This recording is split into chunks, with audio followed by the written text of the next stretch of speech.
What's up? I'm Jeff. Yo, this is Matt. Mike. Sal. Let's take one. And we are Sworn Enemy. And you're watching the Age of Metal.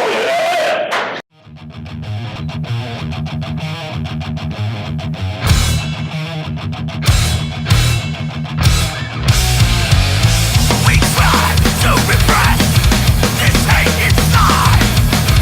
Explode without warning when the moment is right. We're bred to kill. You see past the core. Our love for violence and love for war. Kill to survive. Survive to kill. Do what it takes. 'Cause your enemies will. Survive to kill. Kill to survive. Do what it takes to stay alive. No mercy, no mercy, no mercy. No surrender. Inflict our punishment. It's now or never. No mercy, no mercy. Hey everyone, this is Miguel with the Age Metal, and I'm here with Sworn Enemy, the whole band, as you guys can see, Yeah. here at the Club Red, Mesa, Arizona. And how has been the tour for you guys so far? Tour's been great. Yeah, very good. We're having a lot of fun with Wretched, Dark Sermon, and Hammer Fight. I hear that this is the continuation of the tour from Living on Borrowed Time. The album came out last year on May, Yep. like almost a year. How's been the reaction of the people so far? Good. Good. We've had a lot of fans come up to us on this second time around. Okay. A lot of people have had time to listen to the album, and just recent people who've just heard it, they're all saying good stuff. So we're pretty happy with the response we're getting. Besides the clowns behind us, we're all pretty happy. Get that kid. All right. It seems like the album also brought a little bit of change of lineup. A little bit? Yeah, a little bit. I just want to go a little bit not bring it as a whole thing. But I mean, how did change of lineup affect the album or the sound of the band? So. I don't know. I didn't write the record. I just Get my flyers. I just did some lyrics. How did it affect? Yeah, you you know, put on riffs. You have different players. You get different sounds. You know, it's not like there's no Lorenzo here. So Jeff and Matt were the two main cogs in the wheel when it came to writing a new record, and their style of writing is what Living on Borrowed Time is, and thank God that it sounds like Sworn Enemy. Were you kind of in doubt when you brought the new lineup that probably wouldn't sound like the sound that the band had? To be honest, I think if somebody really didn't write somewhat in the vein of the older Sworn Enemy, I don't think that they would be sitting right here right now. So this is a really, really, really good lineup right now. This is probably one of the most solid lineups Sworn Enemy has ever had, and I really like the style that these guys write. It's, to me, what it should be.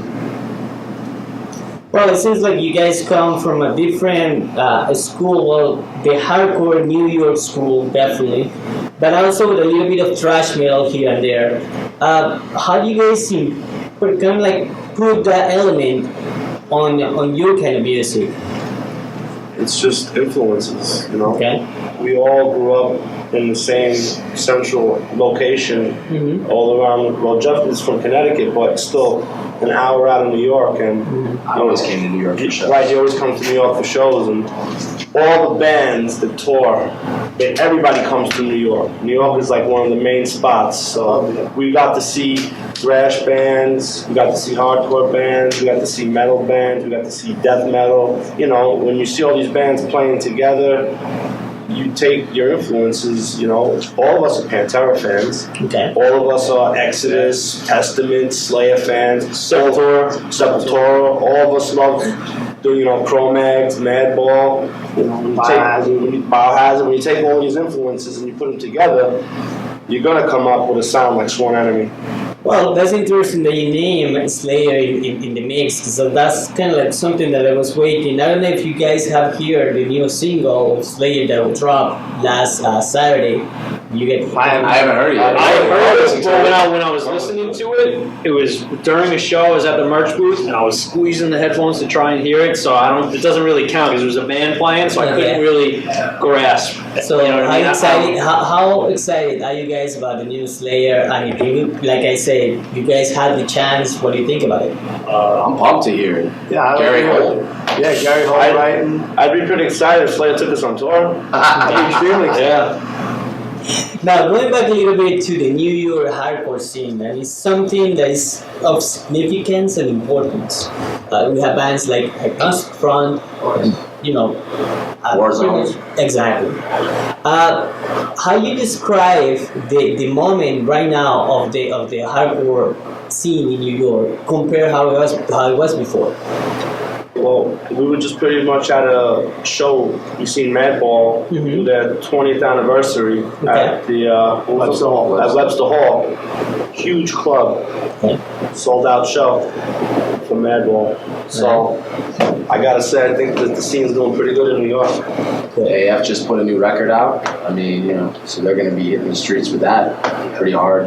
Life of Agony is still playing. Life Agony's got We 2 just sold out watched Life shows Agony. coming out. Yeah, Biohazard's still doing their thing. You know, we just finished up a run with them all down the East Coast before this tour started. We went all the way Massachusetts from to Massachusetts to Florida. Yeah. They're doing a new record this year too, Nuclear Blast.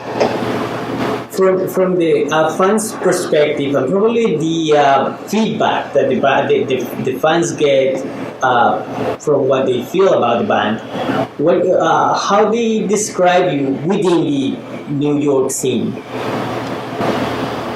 Swipes one. Because I think it's inclusive that your name is in there. I mean, I think people know who we are. You know, when someone mentions Sworn Enemy in New York, and if you're in the scene, everyone will be like, "Yeah, I know Sworn Enemy." You know, I know you can't put us in the same category as like Agnostic Front, Chromags, Madball. That's like those are legends. You know, we're not in that category, but definitely I feel that a lot of people know who we are. If you mention our name, they'll be like, "Oh, I know Sworn Enemy." Now, any bands that you've seen that they're picking up the flag of the hardcore scene in New York? Because I mean, you're talking about Legends. You guys been around this for almost 20 years, correct? Have you seen any bands, probably new bands that have the talent, they have the spirit to pick up with that flag? I'm a bad person to ask. I don't get out much. King Nine, I think, is they seem to be doing a lot more. I know they're not New York, but Suburban Scum, their new record's about to drop. They've been doing a whole lot of touring. I mean, he filled in, did a tour on drums for them. I mean, he could tell you know, how crazy the crowds were every night. You know, they're definitely getting a lot, and they keep that sound. They have that old sound, but they put their new twist on it. So I mean, stuff like that, Incendiary. Take one, come on, to chime in with some Incendiary's names. always been killing it. Detriment. Oh my gosh. Detriment, yeah, Detriment kills. Yoda. Now, you guys been around 20 years doing this, since back at the end of the 80s, beginning of the 90s. Any advice that you have for new bands? You gotta college. You gotta promote yourself, man. You gotta make sure that you're getting the word out. Because Don't you rely can't on always, anybody. yeah, you can't rely on promoters. You can't rely on anybody Can't else. rely but on yourself. nobody. You gotta get, if you have friends that, you know, the thing back in the day, street teams, you go out of a show, people will be handing flyers out. I've seen that maybe once or twice. Once or twice. Recently though, at that All Out War show in Milan, there was 3 or 4 people for different shows handing flyers as they went out the door. Everybody thinks they can do shit with Facebook. Facebook isn't the be all end all of promotion. Facebook is shit. Facebook is a helping hand. You gotta get out there and do the work. You gotta go get flyers to all the shows. You got to bring flyers to music stores. You got to bring flyers to record stores. You got to bring flyers to tattoo parlors. You got to put them all over the place. You got to, even if you walk around the street with them in your hand and just pass them out to people that are wearing metal shirts and hardcore shirts.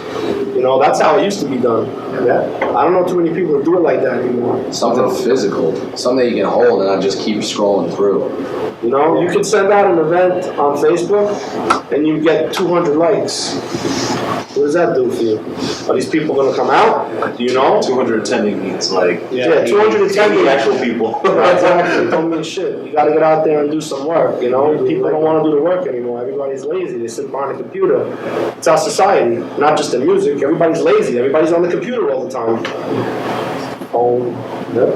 Technology, how great it is, it also sucks because it's killing a lot of shit. Nothing changes the person-to-person thing, whether it's meeting a band or you know, a friend that's in a band or something, or going and seeing a live band. Like, there's nothing that will ever come close to that. No technology in the world is going to make that any better, you know? When you go and see a band, and everybody here has had tons of experiences, whether it was their first concert, a band they always wanted to see, a band who they thought was never going to see and came out, whatever it was, or just your favorite band that you've seen over 15 times. When you go and see them live, it's that fucking awesome because it's a live experience. It's live. That's why they call it that, you know? So without that, you throw it all out the window, you know? Metallica and Pantera on DVD isn't the same as going and seeing them live. Exactly. You know, we all have those artists who we wish we would have seen, but we weren't old enough to see them, or they passed away too early, you know what I mean? That's, you know, there's tons of artists I wish I would have seen live. I got their CDs, I got the live DVDs. I can type all this stuff on YouTube all day, but until I see them live, which some of them unfortunately I can't, you know, there's an experience that's lost there unless you go out and see that show. Once upon a time, it was special. Yeah. Like you said, there was a certain time where you didn't even really know what a band was like live until you went and saw them. Yep. Unless you had your friends who told you what the show was like, and then when they finally came back around, you went and saw it. And if it sucked, and you wouldn't go again. And if it was good, you couldn't wait to go again. You left the show on 10. You couldn't sleep. You know, it was in you. You know, we all still feel nowadays too. Like, recordings are just so, they're deceiving. Bands, they sound awesome when recording, and you see them live, and sometimes it's shit. I wouldn't mind seeing a band that may not have, you know, great quality of recording, and then I see them live and they kick ass. That would be awesome. Yeah, that happens a lot too. That's half of the reason why I just, you know, go out to see a band that I might like their music, but, you know, it's really just that live thing that really, you know. You gotta see Hammer fight. Yeah, see these guys. Yeah, that's really important too, is seeing a band live, because you kind of want to see a band that can actually play the music. Nowadays, you know, there's bands known for playing, you know, riffs like this guy in Wretched back here, half speed. They play all this shit half speed or whatever. You know, it's an experience seeing shit live. So that's why I love going to live shows. It's cool to be there, meet people, you know, make friends, connections, all that stuff. It's important. Music, it really is. Gotcha. Now, you guys come from, you know, you guys did a tour in Europe last year. Now, a couple of tours here with Biohazard, and now this tour. What is next for Sword Enemy closing tour? We're going to go home and we're going to write a new record. Yeah, right after this, we're going right to the studio. We're going to start throwing riffs around and write an album. Well, you guys have ideas for that new album? We all got some people have riffs, you know. I know I got some stuff. Everyone's got some stuff, and we all have an idea of where we want to go. You got Taekwon, who's new in the mix, and I know he's got ideas. So it's gonna be great. I can't wait. Yeah, now we have a drummer that has like a brain. That wants to play drums. Gotcha. Well, guys, thank you very much. Definitely looking forward to see you guys tonight. Hell yeah. And the experience, having the New York experience. I'm definitely looking forward to seeing Adam play in his underwear. Yeah, that was